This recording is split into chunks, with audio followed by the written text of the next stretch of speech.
All right, today on LOLz, Brian and I have a story right up our alley. A man who stole $22 million from the Jacksonville Jags franchise. And what did he do with that money?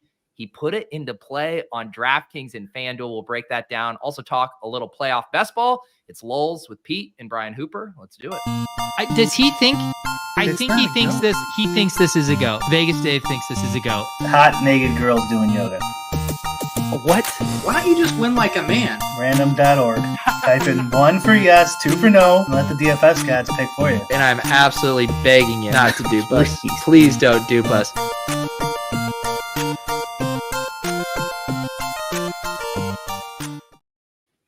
All right, Brian, we are back. Didn't have a show last week. I feel like every year we miss what? Maybe 3, 4, maybe 5 shows at most, and it was one of them. I feel bad.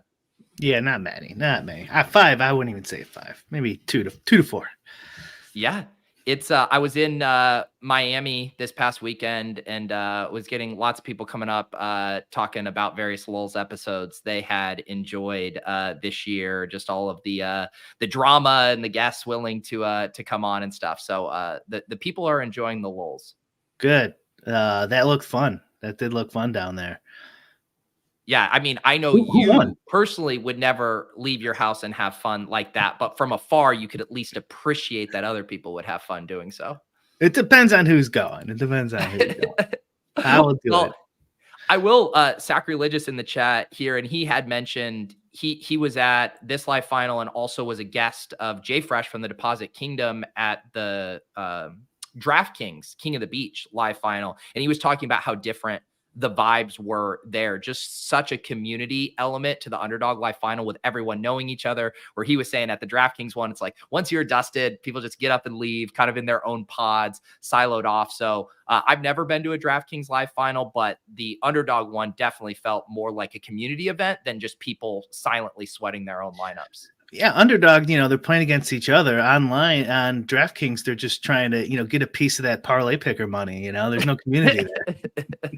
That's right. Yeah. Well, what are these days, Brian? I feel like that should be our official, LOLz meetup. One of these days, you qualify for one of these. You bring me as your +1. We have a little LOLz meet and greet thing. You and I have never met in the flesh, despite podcasting consistently for like 3 years now. I think we got to make that happen.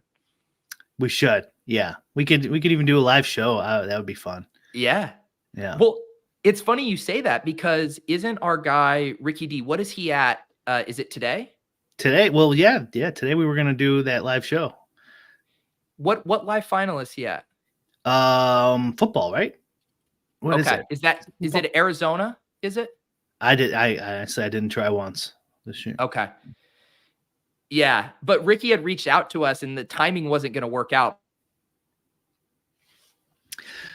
Looks like Pete might have lost. Broadcast reporting. Are you there? Yeah, I'm here. Did Pete go out for a second there? Or did I go out for a second there? But me. Yeah, timing issue with Ricky D. I hear you. I see you.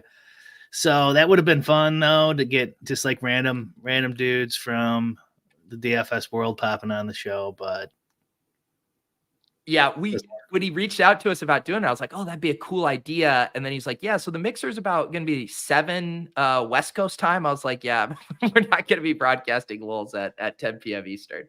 Right. And you got a show. You have a show anyways, don't you? Yeah. I mean, I'm sorry, Ricky D, but I got to broadcast while Easton Stick and Aiden O'Connell duel it out on Thursday Night Football. I've been having this thought about this the plethora of backup QBs, and I see like Jake Browning, Brock Purdy's perfect example. And I always thought as a Bear, I'm the #1 Bears fan, Pete.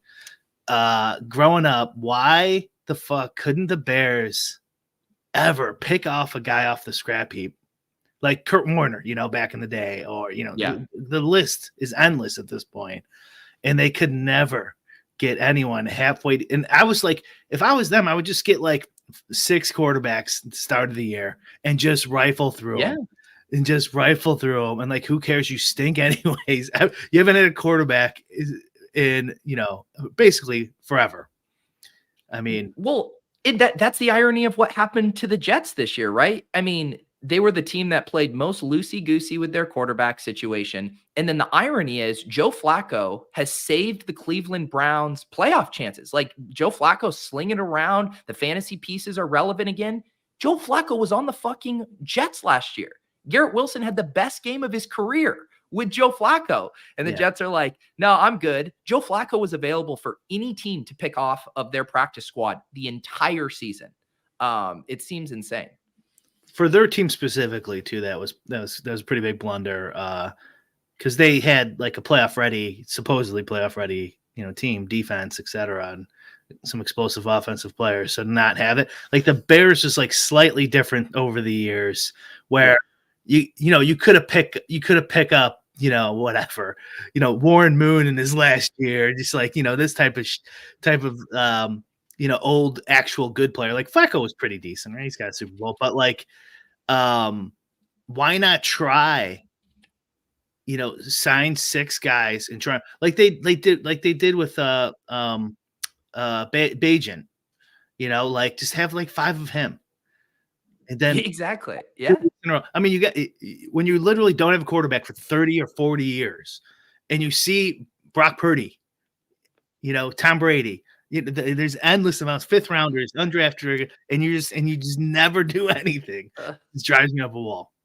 So a little peel behind the curtain here, how the show production sausage gets made. I keep just running notes for timestamps as we're going, and then I just drop them in for people if they want to pop around.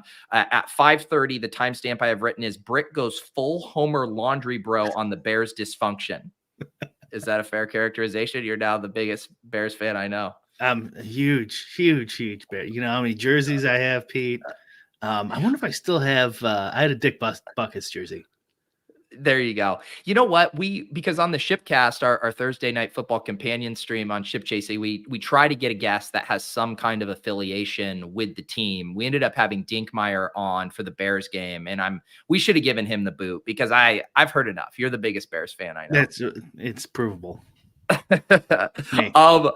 Let's talk about this parlay picker story here, because I had first heard the story just with regards to, defrauding the Jags out of 22 million. When I heard the name Parlaypicker and 22 million, I just assumed single game parlays, right? Just like blasting off 10 leggers, 15 leggers.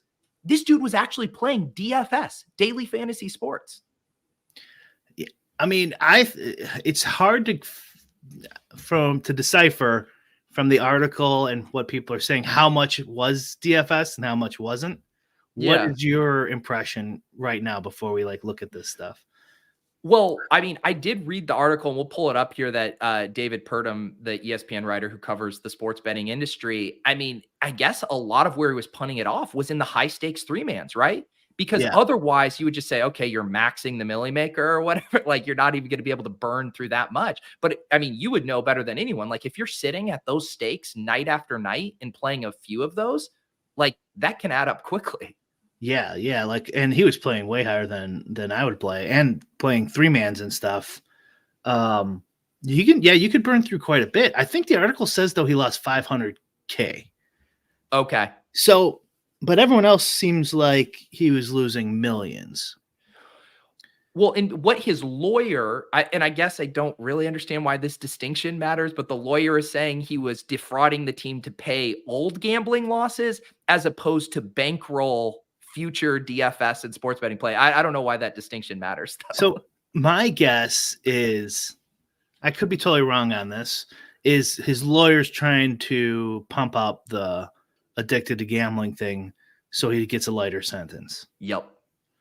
And so you say he lost 22 million, mostly on daily fantasy sports, when maybe that's not entirely the whole case. Yeah. 22 million seems a little high. That's but a lot. Yeah. So he used what was it? The virtual credit card program. Yeah. So just to set the stage for people wondering, So the guy's name is Amit Patel. He's a former Jags employee accused of defrauding the Jags 22.2 million. He was a high volume, high stakes DFS player. Federal authorities allege that he manipulated the Jags virtual credit card program and used the proceeds to fund a luxury lifestyle between 2019 and 2023 when the Jags terminated him. I guess too, like to the 22 million thing, Brian, versus like how much you lost in DFS. If you're spraying that hard, you're probably spraying at the club. You probably have an insane car, right? Like that's not the only thing you're spending your 22 million on, right? That's what I'm thinking. Now, yeah, maybe it's not 500,000, maybe it's like 5 million or 10 million, but I bet he was probably doing other things. Doesn't it see right? Yeah, that's true. Okay, the 500K tracked at Roto Grinders. Isn't this like the plot to the movie Office Space? I kinda, yeah. Right, but instead of doing pennies on the transaction, he must have been doing like a large percentage of the transaction. Yeah. Right into his bank account. Yes. So the beneficiaries here, it seems like, are our guy, Utica. I'm totally. First of all, this show is for entertainment purposes only. Always has been, always will be. Don't sue us, bro. But I would say, yeah, Yuta, our boy Yuta, and of course, the infamous Mark Levin. Well, that's what I was just going to say. A narrative on this show has been people getting cheated in high stakes 3-mans. With this revelation, could you make the case that those games were actually plus EV because of Parlaypicker? If you picked the right spots, that even if you were getting colluded against, Parlaypicker actually was the one paying the rake there. Yes. Yeah. I think it's mathematically impossible to get colluded against in a 3-man if Parlaypicker is in there, man. But I get your point. I mean, I imagine they're looking at their 3-man ROI and they were probably misled. Like, man, I'm killing it. These 3-mans, they're super profitable. I'll never stop playing them when like 80% of their ROI came from one dude. Yes. Larry, keep reading. Yes, I've read the article. We're going bit by bit here. We will get to this. It's an hour-long show, Larry. Continue reading the article. Let me pace the show, Larry. Let me pace the show. Shout out though, Roto Grinders though, getting a little ink spilled here in the paper of Sports Record on ESPN. They do have it as $500,000 tracked on Roto Grinders, but they don't track the high stakes 3-mans. The contests were against elite competition and had buy-ins upward of 24,000. Roto Grinders does not track such contests, and the results and buy-in figures would not be included in its online record. So if they have 500,000 on record, and that doesn't include high stakes 3-mans, you could easily see how this is at least getting to multi-millions of dollars. There you go. Yep. Okay. I'm sold.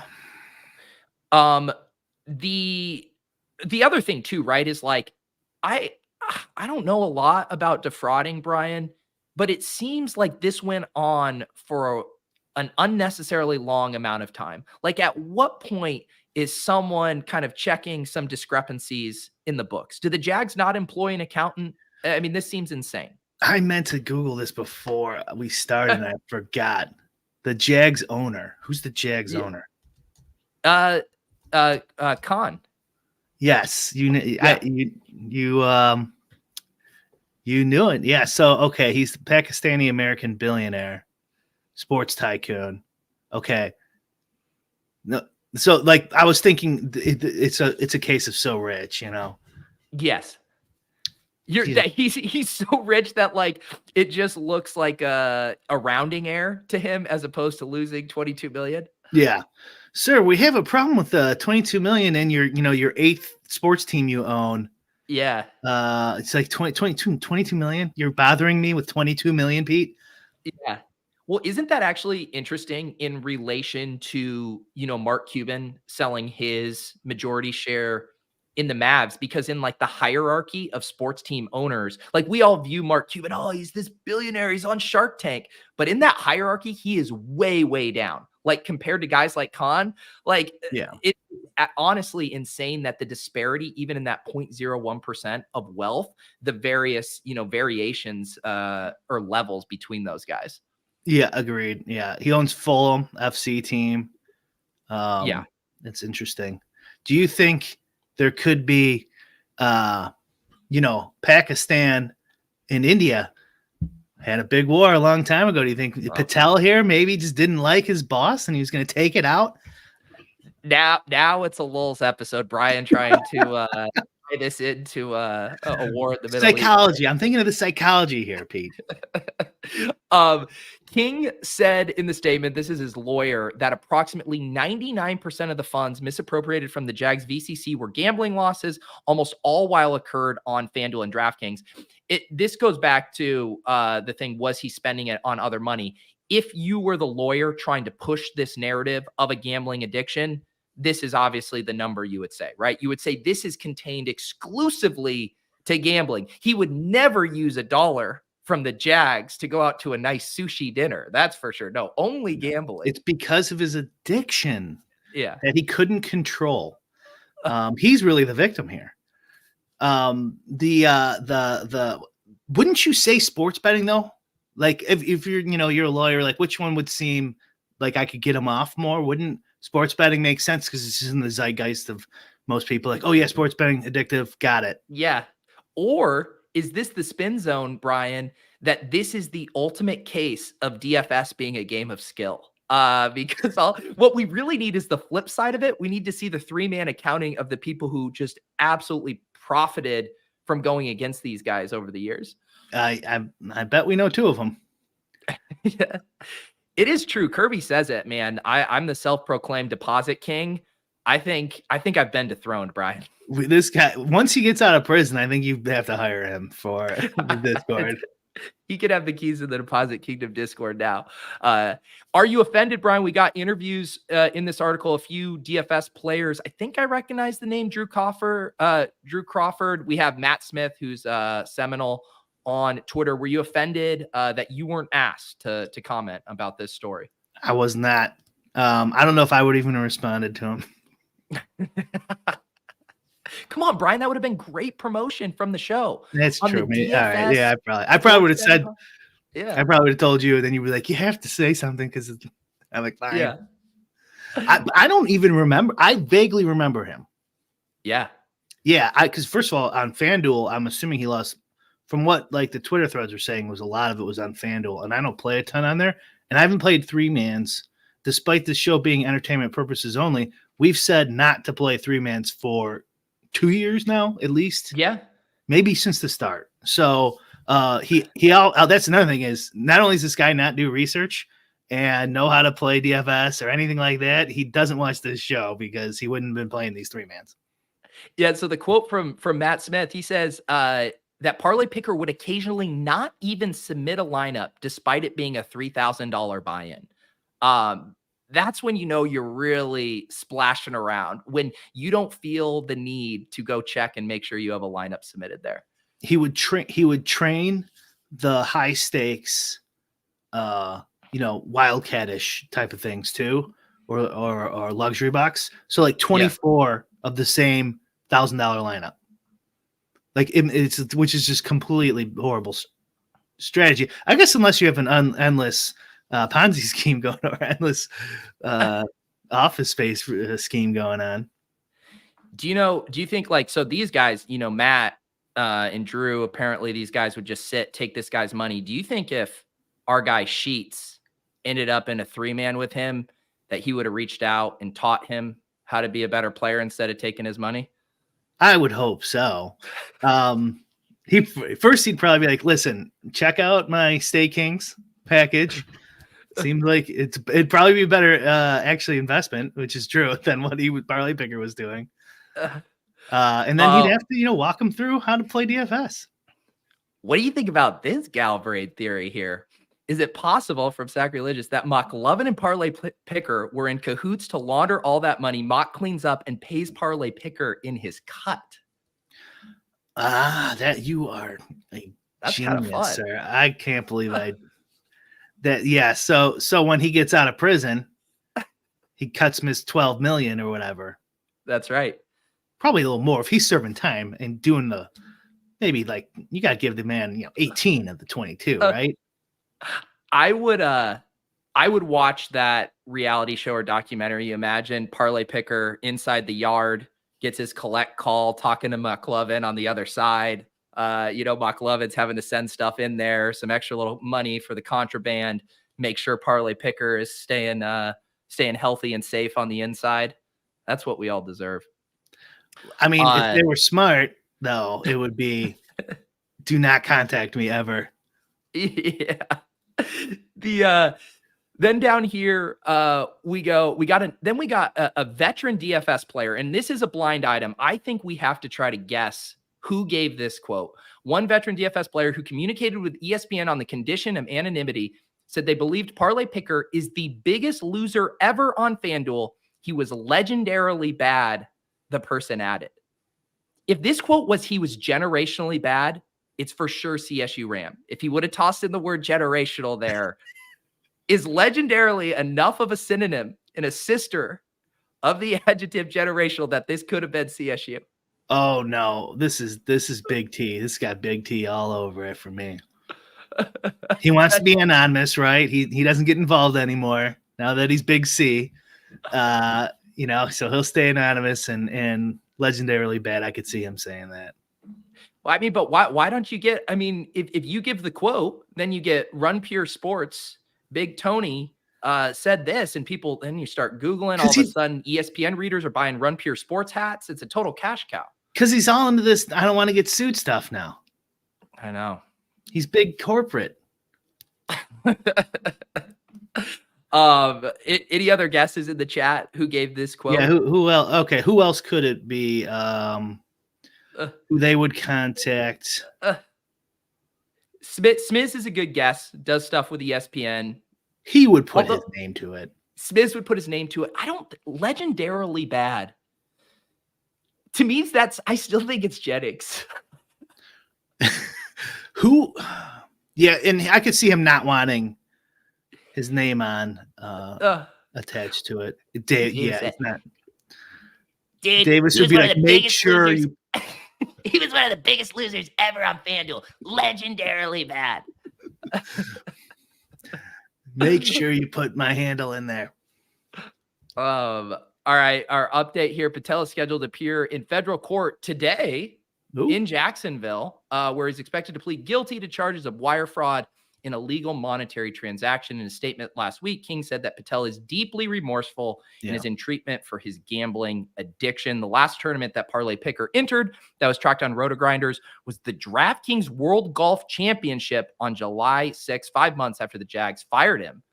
So he was still getting in those streets, even when the cash cow dried up. Unless they have a misspelling here or whatever, that means he made the World Golf Championship. So he queued up and actually got in there. Oh, are you saying so? You think maybe his account balance had 0, but he had earned the ticket, so he still was able to play? Yeah, right. Like the only way to get into those is to queue them. Yeah, so I love that. Yeah, he must have been playing cues left and right to get that. Oh, and then he probably is like, if I win this, I could start paying it back. 120. Yeah. Are there any photos of this guy? That name's going to be really common. I doubt. Wouldn't hold my breath. Yeah.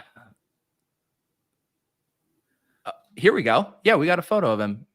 Indian American Amit Patel swindles. I can pull up this article here. Swindles football teams $22 million to fund luxury life. Normally, Brian, you see the photos and you go, "These are the guys I lose to. How do I ever lose?" This is the guy that's helping you win. He's the pride and joy of DFS Nation. He's a handsome man. He is, Brian. And do you think he's getting unfairly, or he should be freed immediately? Yeah, of course. Because he's good looking. He's been set up. He should go back to his job, the exact same job he had before. Oh my goodness. And let us know what games he's playing in.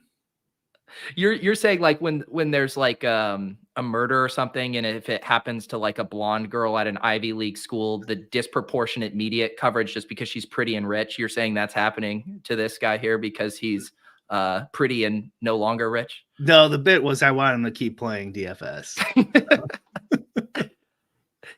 It would be fun if we could get some more stories. I know I can pull up the tweet here from What's he looking? Seminole. What's he looking at? Well, he's going to be in court today. Yeah, I mean, does anyone have any clue on what stealing $22 million from your employer is? I mean, that's got to be, I don't know, a decade? Yeah. You would think. I mean, and then he lost it all. That's like obviously way worse, right? Like, yeah, they can't recoup those. So this was a tweet from Matt Smith, who was in the article, Sammy Knoll on Twitter. He would constantly do huge trains in high stakes, would occasionally have players who weren't even in his lineups, and the other times didn't even enter a lineup after registering. He's showing screenshots of some old DMs with someone. I beat Parlaypicker last night. That dude must have more money than Wakey Wakey. And that has Parlaypicker went with a 23-team train.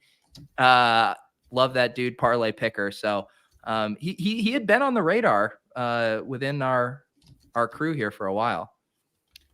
I'm asking ChatGPT how long he's expected to serve.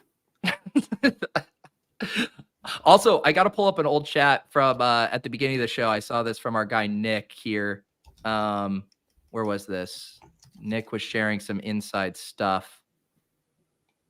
Where are you, Nick? Okay, this guy. Let me pull this up here. This guy was a friend of a friend, and he invited us to play golf at his country club. The dude bragged about how much he won in DFS the past few weeks, legitimately the entire round of golf. He even showed me his FD account with 300,000, so it's 100% legit here. He bought a condo at Ponte Verde Beach and bought a few cars. See, that I knew there was the 22 million was going somewhere else. Right. Yeah, I mean that could be $1 million right there. Easy.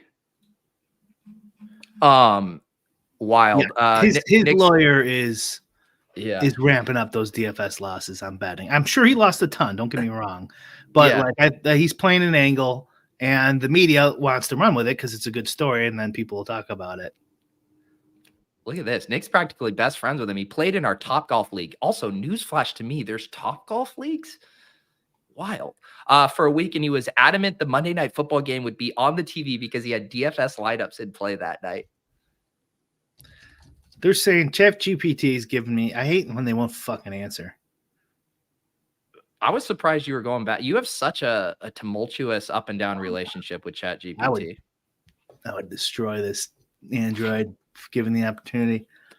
They're saying it could be decades. Decades. Wow. Here, I have a conspiracy theory. Okay. What if I mean, I guess it's not a conspiracy theory. Clearly this is true, but what if this is kind of like the news story that I kind of warn about to be used for regulation and to cut down, to cut underdog even more. And then they're like, oh, well, remember the Patel guy? Oh God, I don't know. We really need to look into more regulation here. Is this theory that this story is a complete plant, that he didn't actually defraud the Jags of 22 I was going to million? go at that, but I don't really believe that. I don't think it's a plant. But I mean, never let a good crisis go to waste, right? If it's an opportunity to use it, they might as well blow it up. ESPN's in that world now. Yeah. I'm telling you, I think you can spin it both ways. I think you can spin it the fact that he was playing so much DFS, a game of skill, and that these people were lining up to play against him as he punted it off. I think that further supports that cause. They don't care though. Like that, they don't give a shit. They're just like, oh no, gambling addiction. That's the bad thing, and that's why government exists, to stop bad things from happening to good people. And so we're gonna do X, Y, and Z. Yeah. I Doesn't think we matter also if it's a skill game. If 0.1% of the population does this, Brian, what would your DFS play look like if you had access to 22 million in funds from the Jags? What would you start playing? Probably nothing. I think that's enough to. Now, would you retire? Is 22 million your number? Probably. You would need something. Your brain would need to do something. Yeah. I would probably do something, try to find something else to do. And maybe I'd still play. But I'd probably just play like 3 lineups in like the bigger ones. Yeah. Yeah.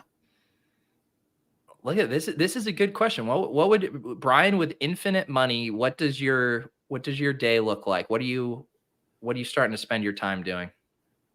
I don't know. I'd have to think about it because that's not in the cards right now. That's why it's a hypothetical, Brian. I've never contemplated it, is all I'm saying. Let me think. Oh God. Probably get a job with the Jags.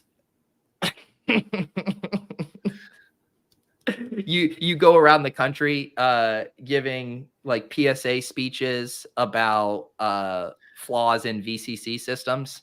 Cautionary tale. I would get another house in a warm state, probably Florida, and golf a lot more. Yeah. You do strike me as, like, I always call bullshit when Davis Maddox says that if he, won Best Ball Mania and he'd just sail off into the sunset, or if he was a multimillionaire. It's like, no, you'd be criminally online. I actually believe, Brian, that you would just like fish and golf the rest of your days in a warm weather location. Yeah, I could do that. Yeah.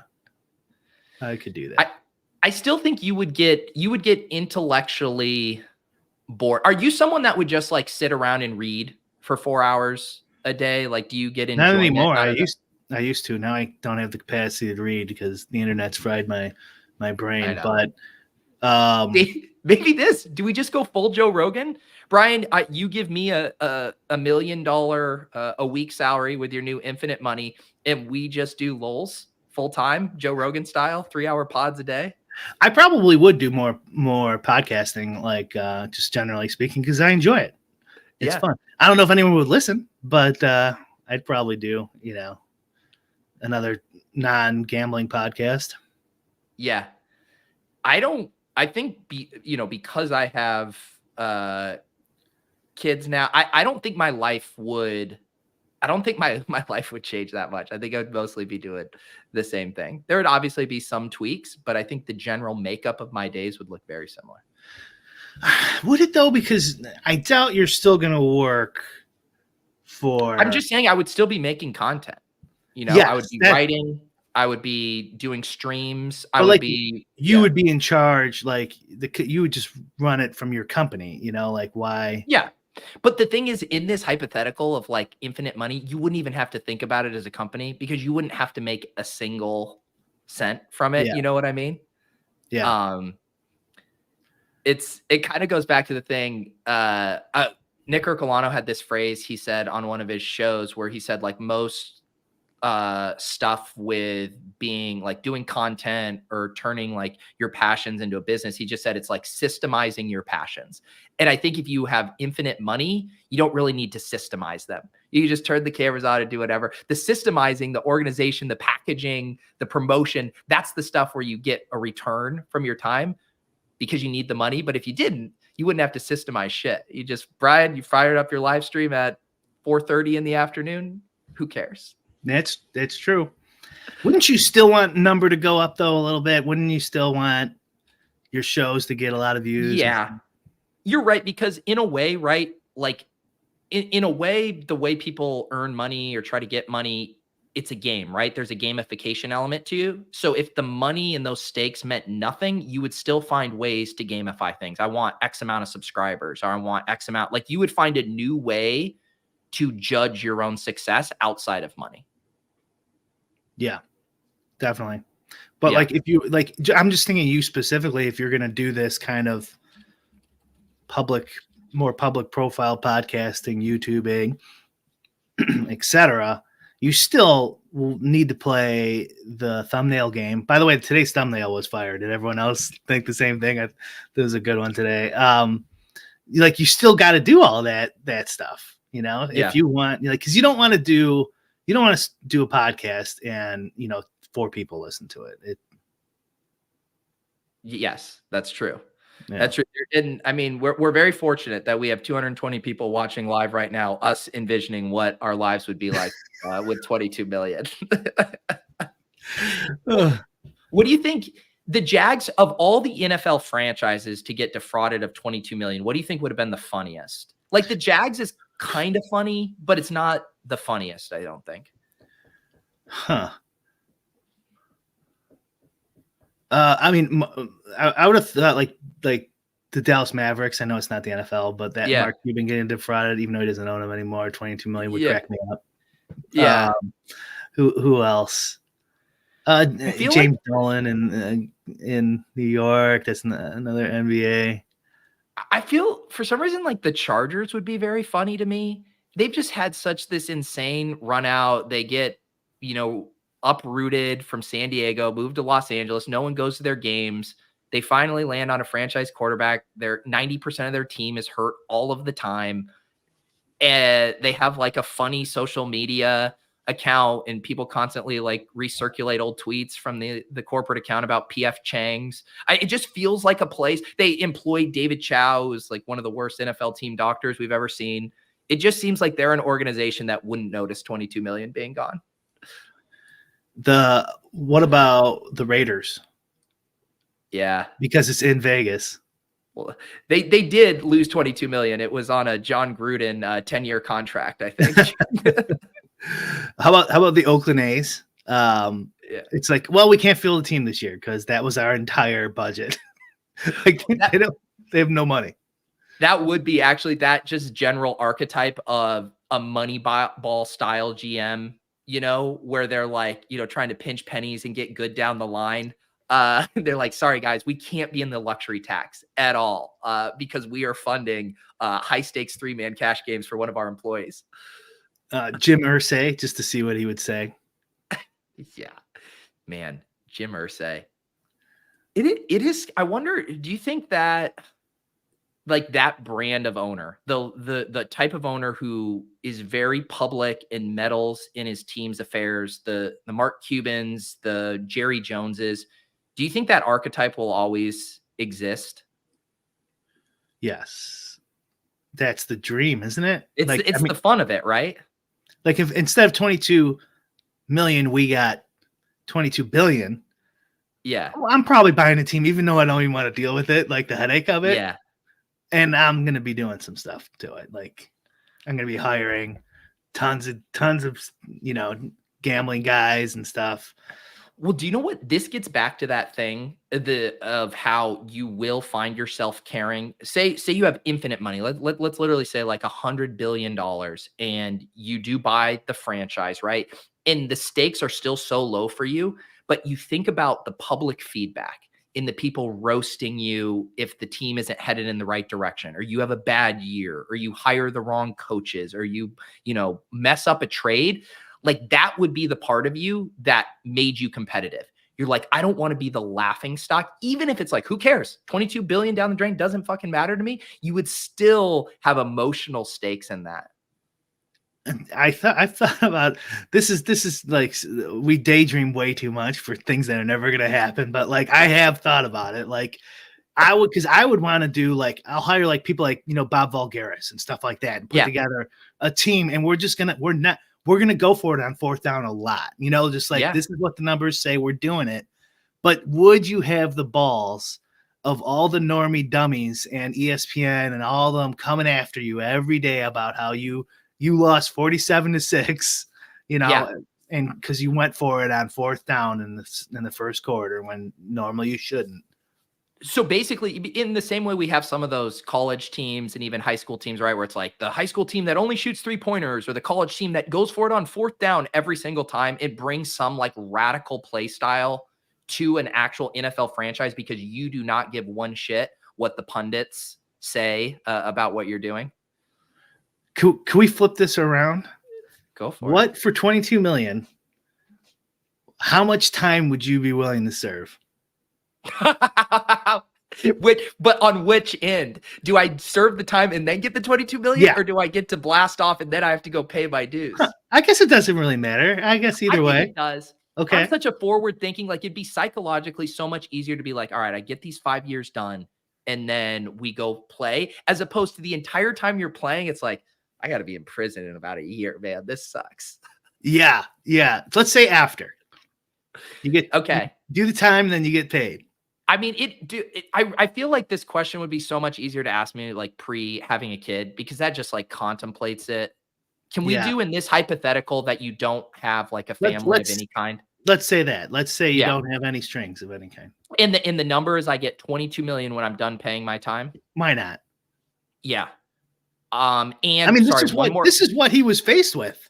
Right. Like, because it goes through my mind, like, this guy is, while he's, I could kind of wrap my head around, I'll take you like $1,000, it'll happen over a month. They won't know. Yeah. I could pay my rent or something. Like, I could kind of figure that, but like this, you're doing time, man. And you still go through with it. And this isn't like some luxury prison, right? I mean, this is like a real prison. It depends on if it's a federal crime or not, which makes it way worse, because federal crime, like, you have to do the majority of the time served, I think over 80%. Yeah. And you go into federal pound me in the ass prison, which is not where you want to be. I think my number, just being completely honest, I don't think I would be able to agree to like any more than 6 months. I think I would do like 3 to 6 months. I agree. Like, I don't even know about 6. Like, 6 is a lot. Like 3 is probably a little bit more realistic. Just give me 90 days and out of there. And I would need like a startup time, because I would have to go to the gym every day, 8 hours a day, and get jacked and fighting classes for like 6 months to a year and a half before I go in. Isn't that, some people use like going on a vacation as motivated to get in shape? Brian's like, I'm going to prison, baby. I'm working out. Fuck yeah. Like, I mean, I listen to like, a lot of criminal justice reform stuff and stuff like that. And like, you do not want to go in there. If you ever heard of the YouTuber FPS Russia? He was like big in early YouTube days. Like, he had a fake Russian accent. He would like get tanks somehow and blow shit up. Anyways, he does a podcast now, and he got busted because of that channel. They were like, the FBI was kind of just watching him, and he ordered weed or something. Yeah. And so they got him on that. So it's like, weed over the mail is now a federal crime. And so like, they were just trying to completely fuck him to shut down his channel. He did shut his channel down, and he went to jail, but like, they got it down to, I think he had to do 1 month. And even just him describing that 1 month is like, and he's like a big 6'2" big dude. And it did not sound like even that 1 month is something you want to do. Well, don't you think, for the reasons that we wouldn't be wanting to go to prison, don't you think it's almost like the 0 to 1 is the bigger leap than like 1 to 100, talking in like days, like the difference of being 1 day in prison versus 30 doesn't seem that different to me. You know what I mean? Yeah. The first few days. Yes. And then after that, like, if you're, then you could make the month. But if you could do 1 month, there you go. I love too how sick this hypothetical is, because like Nick is saying, 3 to 6 months, changing your life forever. You're a changed man, being like, you wouldn't want to do it. And then on the flip side, that with no kids, that's insanely low. For 22 million, I'd go to prison for longer than 6 months. Way longer. You should look into what happens in federal prison, my friend. Amit is not going to have a good time. The other key about this, Brian, you wouldn't want any of your fellow inmates finding out the 22 million you're receiving upon exiting. You would want to keep that on the down low. Right. Yeah. That's definitely true. Or maybe you're like, listen, bro, you got my back here. I could, I'll give you 10K as soon as I get out of here. What do you think though, for this guy, Amit? What do you think the psychology is here? Do you think he's naive during this stretch, thinking, I'm never going to get caught, I'm just going to have, or do you think in the back of his head, he's just like, I'm going to get busted eventually, but I'm going to have the time of my life until I do? But why buy a house? Like, that seems like time of your life is, coke and hookers and DF 3 man's against doing that too, dude. buying a house and cars. I guess cars. House like seems like that must have taken him months to get that house. Yeah. I mean, it takes months at a bare minimum if you have cash and like pick out your house today. How about this? Do you think he was using any DFS content or projections, or was he literally just logging in and clicking buttons? I bet he was logging in and clicking buttons. And I don't know. I dispute this gambling addiction thing in general, because like if you were addicted to gambling, then you would at least submit a lineup so you could sweat it. That's the whole point. Right. Because anyone could just dump money somewhere and just leave it on the side of the road. Like that's not fun. Brian, if he outed a site as the site he subscribed to, would that be the biggest death blow to a DFS content and projection site you could ever have? The guy that was your sub, it's the inverse screenshot. This guy lost 22 million subscribing to your site. It's too bad he didn't like write some articles for a site. Like they hire him. High stakes superstar Parlaypicker. Oh my goodness. Just an absolute body bag. Like he has his old tweets up, like shouting out, insert random the DFS Stochastic site. Hall of Fame. Oh my God. That would be awesome. Because it does, based on the stories Nick was telling in the chat from Topgolf, it did seem like he was certainly on Team Sweat the lineups, wanting to watch his teams. Right. So why not? Like, it doesn't seem to me like, I guess I could see running a train. But like, really, why wouldn't you want 24 different lineups and then you have all these sweats? Like, that's the real addiction of DFS. Well, it makes me wonder if he even understood how DFS work, like tournaments work. Did he even understand the difference between a 3-man contest and a big GPP? He might not have understood that.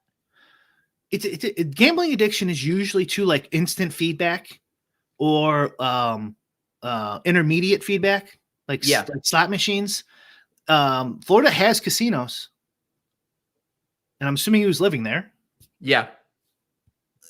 So like DFS doesn't add up for me entirely, is what I'm saying here. Yeah. Does he know Whistles go woo? Whistles is the one who actually uncovered this. This was why he became a Fed, was to go undercover as a DFS pro, sit in these games, collect all of this intelligence, and then bring this dossier to the federal government. How do you know this? Those are just rumors. Oh my god. So like, do you think he was, like literal Office Space movie? Like, I'll just do a little bit, and then eventually he's like, wow, no one's caught me yet. Let's go up to 500K. That's what I'm really fascinated by, his psychology with how he was approaching this. And again, too, like, what is one of the reasons why more people sports bet compared to DFS? It's so much easier, right? You can just go say, I want to bet on the Bears to win the game. Boom, one click, drop $10,000 bet, $50,000. You can get down as much as you want on the Bears winning this week. DFS, it's like, I got to make, if you're even if you're just clicking buttons, you're like, shit, I overwent on my salary. Got to remove these two guys and do a 2v2 that fits in here. Like there was some element of the DFS that was clearly fun for him. You have to wait the whole time. In football, you used to bet the first game, it's over, then bet the next game, and DFS wait for the whole slate. So that part doesn't add up. But like, because if you bring in the prison stuff, if someone's like, we're going to steal 22 million, like any sane person has to go like, okay, if I steal 22 million, I'm probably locked up for a good decade or two. Right. But if you steal 10 grand every week, and then you bump it up to 50 grand, and then eventually you're taking 100 grand a week. And then you're like, oh my God, I'm up to 22 million. This is the funniest comment to me. It's illegal as an NFL employee to bet on NFL. Do you know what else it is also illegal to do as an NFL employee? Defraud your employer of $22 million. I promise you don't care. This is the biggest sin right here. He violated his employee code of conduct. That's what I'm most pissed about. If we find out that he bet on a single side during Of the that Jags. 3-year stretch, guillotine. Oh my Full God. on guillotine. How do we not piece this together? Who is the star wide receiver for the Jacksonville Jaguars?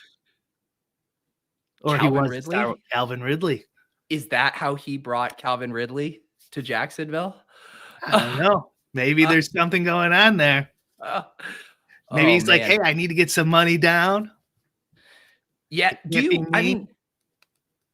Also, Don, if I saw correctly, did you win the Underdog Cardio Club top BBM team? I think I saw that. You get to free roll BBM next year. Congratulations. If so, by the way, after talking all of this through, Brian, do you think the story's just a little too clean? Yes. Something. We need more information. I don't buy it. The gambling addiction thing is, Pete might be frozen here, but I'll go on. The gambling addiction thing. I think there's some sort of angle going on here, clearly to like lower his sentence, but also like the what's the idea of like yeah, so it does look like Pete's gone. What was I talking about? Oh yeah, the gambling addiction thing. So like he could theoretically lower his prison sentence if he blames it on gambling. But like, I don't see how that matters. Like if you steal 22 million and then invest it in low fee mutual funds, how does that matter that it's just like, oh, it's a less risky investment portfolio, so we should drop his sentence. Like I don't even understand the play. So Pete will be back. I'm assuming he's probably going to his backup internet, and he'll be here in a second. But what do you guys think? I'm on the side right now that the gambling addiction, something's not adding up here. Usually it's so like beach houses and cars, Brad's saying. Like usually the gambling addiction is something that is like an intermediate or quick type of gambling. DFS is kind of slow. Like, and he's playing PGA. PGA is 4 days, right? He's maxing Qs to get into the world championship. So like, it doesn't make golf would be the least gambling addicted form of DFS probably. I mean, I wonder if they could ever parse those numbers down. So like that doesn't add up.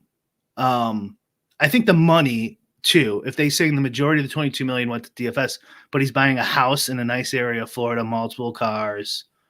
And if he's showing, who was it? Nick or whoever here in chat said he was playing golf with him. If he's showing his account and only has 300,000, I know that's a lot of money for people, but like if it's only 300,000 in there, like I don't know, like it feels like he should probably have more than that, I guess, unless he's just flushing 300K down every 2 weeks or something, which is possible. This is what happens when you don't get the COVID chat. I can't highlight your guys' comments. Pete's never granted me the authority. I'm not to be trusted. But let's read some comments before Pete gets back in here. Den wouldn't be shocked if he was firing off on blackjack in the DK casino. The DK casino makes sense. I don't know if they have that in Florida. What do they have? They might have some restrictions in Florida, actually. They might not have casino or sports betting. Does anyone live in Florida and know if DK allows anything besides DFS there? BKS is someone whose job it is to perform investigations. I can tell you that most likely the situation is it started small and spiraled out of control. That makes sense to me. I was kind of alluding to that earlier.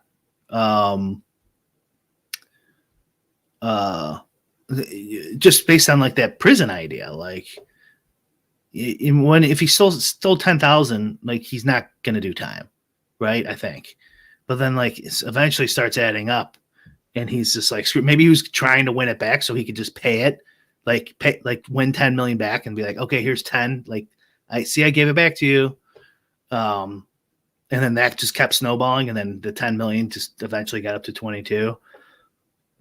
He seems like a maniac. Like if he's not playing if he's playing DFS this badly, like what can this guy's IQ be? But he was able to come up with this Office Space computer scheme. You have to be at a pretty high level of coding there, I would assume. I'd like to see what he was doing there. This is a total movie situation. Don, he was trying to make enough money playing DFS to pay back what he stole, obviously. Okay, that's what I just said.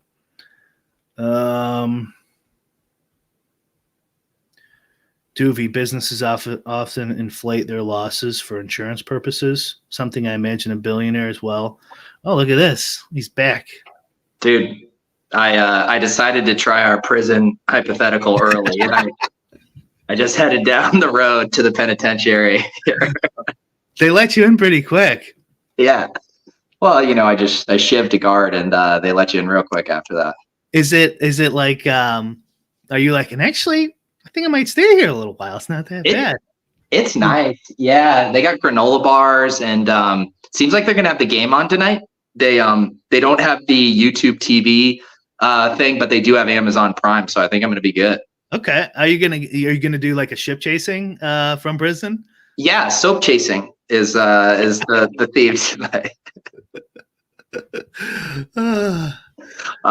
Sorry, but I know you're a pro streamer, Brian. Not all of my hosts I can just leave vamping like this when my internet goes down. So thank you for carrying this. But you do the rookie streamer mistake, which is you'll leave a comment up on the StreamYard for far too long. That's because I don't have control over that. Otherwise, I would. Oh, is that me? That's you. There we go. All right. Look at this. I can just produce the show on my phone. Why am I ever even in my office, Brian? I could be traveling the world doing LOLz. Now you're in prison, so it's going to be tough. Yeah. What did I miss? Did we have any other revelations about Parlay? We were talking about what the reason, how quickly he lost the money, and I think everyone's kind of agreeing it kind of snowballed on him. Maybe he was trying to chase those losses to pay back if he ever got caught. Because it doesn't make, and also too, I just the more we talk about it, the more it doesn't add up, monetarily. Yeah. I think he lost a decent amount of money in other areas. So I don't know. Maybe we'll revisit this story. It's unfortunate because it seems, we've had some guests over the year where maybe we could get Cash Out King on, sometimes like this, but I don't think we're going to have a shot at getting a meet to come on LOLz. Oh God, that would be sweet. Well, maybe he'll be a cellmate with you. They're making fun of your name. I know you're not on TikTok, but there are some massive prisoner TikTok accounts that have huge followings that do live streams. Some of them have a niche, there's the cooking dude, and it's him showing all the various things, how he makes a burrito with his contraband in prison. There's guys that play hoops, that live stream. There is room for more prison content creators, I think.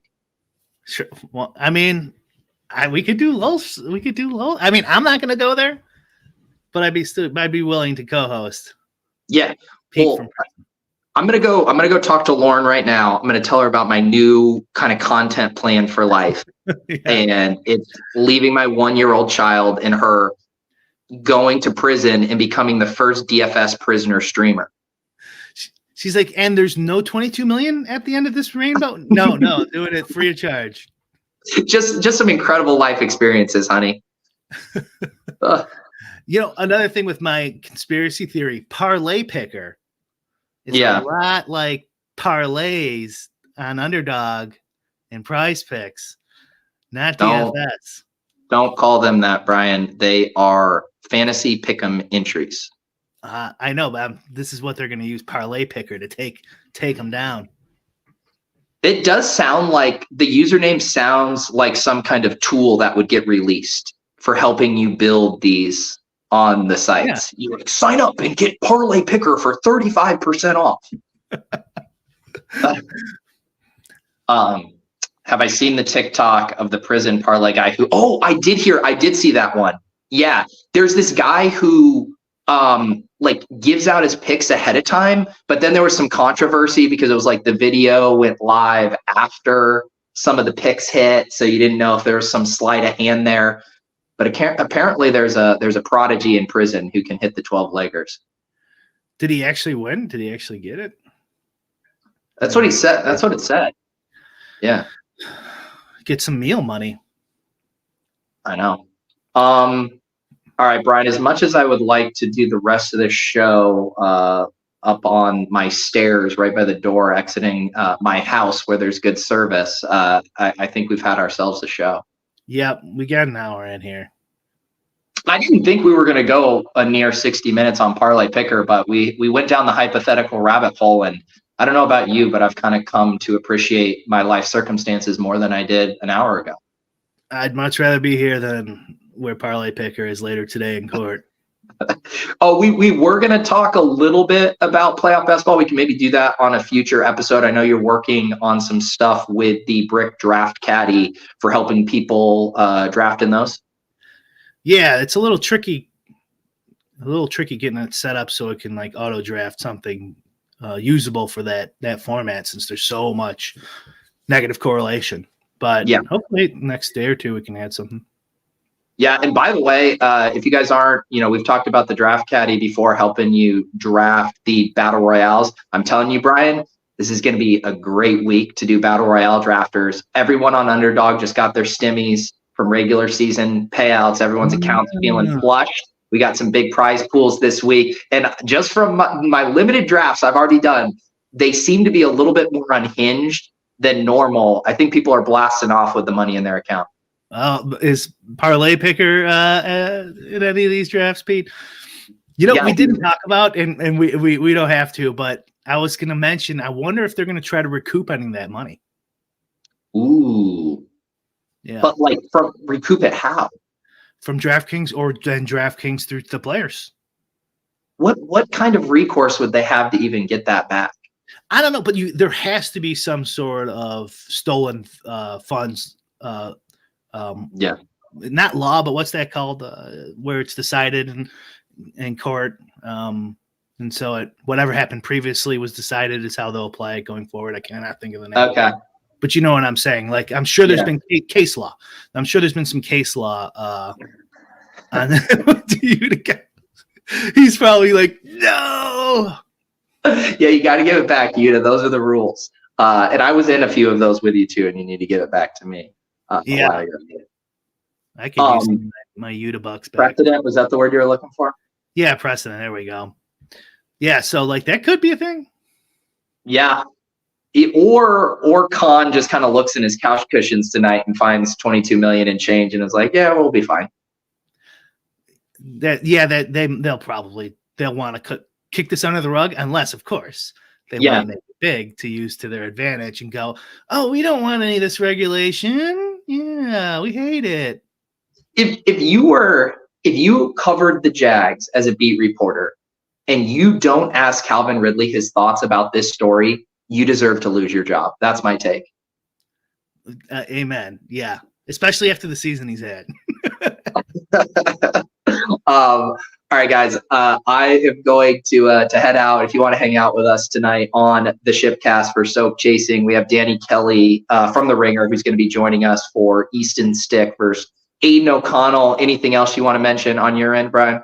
I did the take cast yesterday, and Davis told me after we ended, not one person will listen to that the whole way through. So it was a nice compliment. That's one of those bits where anytime you say that, trust me, there are people listening to it all the way through. The real question is, last time I think you were on the take cast, Davis went with a clickbait that really kind of slandered your good name. Did that happen again? No. Okay. No, all right. What did you guys talk about?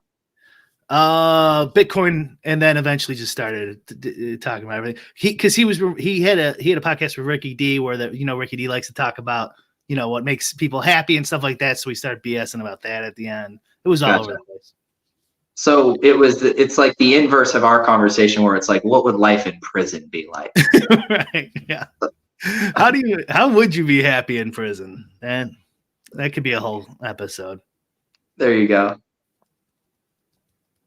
I don't know if now my internet's losing it. I'm going to power down the stream. I don't know if I lost Brian or if you guys lost me. Have a great rest of your week. We'll see you guys around.